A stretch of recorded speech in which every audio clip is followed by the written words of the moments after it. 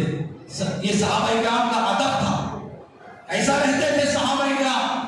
آپ کے بارے میں آیا ہے، صحابہ کرام کے بارے میں آیا ہے، سرکار کی مجلس میں جب بیٹھتے تھے بے حس بے حرکت بیٹھتے تھے، جسم میں کوئی حرکت نہیں، جسم میں کوئی جو ہے ہلا چھلنا نہیں، بغیر ہلے کے بغیر جھولے کے اس طرح بیٹھتے تھے. کنایا دیا گیا، مثال دی گئی، ایسے بے حرکت صحابہ کرام سرکار کی بارگاہ میں بیٹھے گویا کہ ان کے سروں پر پرندے بیٹھے ہیں اور ذری سی حرکت سے اڑ جائیں گے. تو وہ ذری حرکت بھی نہیں ہوتی تھی، اتنی بے حرکتی جو ہے، اتنی خاموشی کے ساتھ اپنے جسم کو مکمل حضور کی ذات میں محو کر کے بیٹھتے تھے. ایسا ادب تھا سرکار حضور صحابہ کرام کے ساتھ. جی اچھی بات، آخری بات بول رہا ہوں. جی تو حاضرین محترم، یہ جو ادب ہے صحابہ کرام کا، یہ ادب جو ہے اس کو معیار بنا کر ہمیں اپنی زندگی گزارنا چاہیے. یہ ادب بہت بڑی چیز ہے، ادب سے ہی سب کچھ ملتا ہے. اور قرآن مجید کی بے شمار آیتیں حضور کی ادب کو جو ہے سکھا رہی ہیں. بس اللہ پاک سے میں دعا کرتا ہوں، یا الہ العالمین ہمارے دلوں میں اپنے محبوب کا ادب و احترام عطا فرمائیے. یا رسول اللہ، صحابہ کرام کے اعمال کو ہم معیار بنا کر اپنی زندگی گزارنے کی توفیق ہمیں عطا فرمائیے. ذرا سی بے ادبی گستاخی بھی ہم سے ہو جائے، ہمیں اس سے بچائیے. یا اللہ ہماری ان دعاؤں کو قبول فرمائیے، ہمیں سراپا ادب بنائیے. اے پروردگار عالم، ہمارے اعمال کو قبول فرمائیے، ہماری دعاؤں کو قبول فرمائیے، ہمارے گناہوں کو معاف فرمائیے. وما علینا الا البلاغ، وآخر دعوانا الحمد للہ رب العالمین.